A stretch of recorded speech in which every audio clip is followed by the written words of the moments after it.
Nous avons été capables dans la précédente vidéo de renvoyer le fichier index.ejs qui était demandé par le client. Maintenant, ce que l'on voudrait, c'est en plus de cela que le serveur soit capable de renvoyer une information. Donc pour ce faire, on va utiliser le moteur de template EJS qui va tout simplement nous mettre à disposition la possibilité de transférer, d'envoyer des informations au fichier index.ejs. Et pour ce faire, on va devoir utiliser la syntaxe propre à EJS. Et nous allons notamment utiliser les balises, ici, comme vous pouvez le voir avec chevron ouvrant, %égal, ensuite on mettra la variable ou l'information qu'on veut envoyer, et on fermera avec % et chevron fermant. Cette écriture, qui ressemble beaucoup d'ailleurs à du PHP, va tout simplement permettre d'incruster une information dans le template. C'est ce que vous avez ici, donc au niveau du titre, si je veux par exemple renvoyer l'information pseudo, donc je prépare mon template en disant que je vais afficher dans mon titre coucou, et en plus une information qui m'aura été transmise par le serveur, qui s'appelle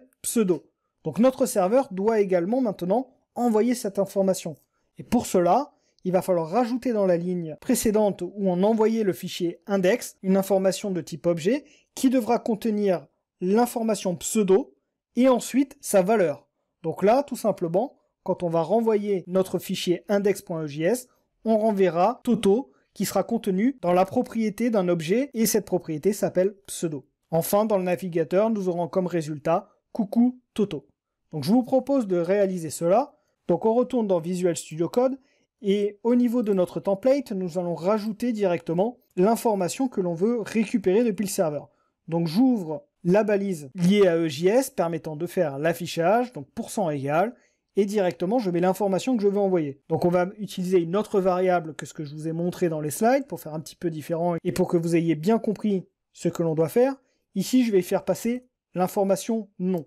Donc là mon template s'attend à recevoir cette information. Si j'essaie maintenant de lancer cela au niveau du navigateur, vous allez voir qu'on va avoir une erreur. Il nous dit tout simplement qu'il ne sait pas ce que c'est non, donc du coup il génère une erreur. On va donc faire la correction nécessaire et on va envoyer l'information depuis le serveur. On va rajouter au niveau de la ligne resRender plus le fichier, on va rajouter l'information qui sera un objet et dans lequel on enverra la propriété nom avec l'information du nom. Ici je peux écrire Mathieu. Directement en faisant ainsi, et si j'actualise, nous avons bien l'information qui a été transférée, coucou Mathieu.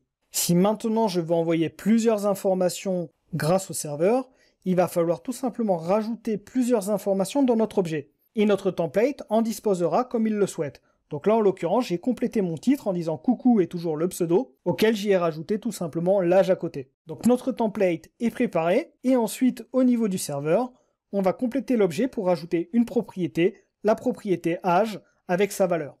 Donc comme vous pouvez voir ici, je renvoie un entier, le nombre 23. Vous pouvez bien sûr envoyer n'importe quel type d'information depuis le serveur. Donc on va réaliser cela. Au niveau de Visual Studio Code, on va rajouter les lignes.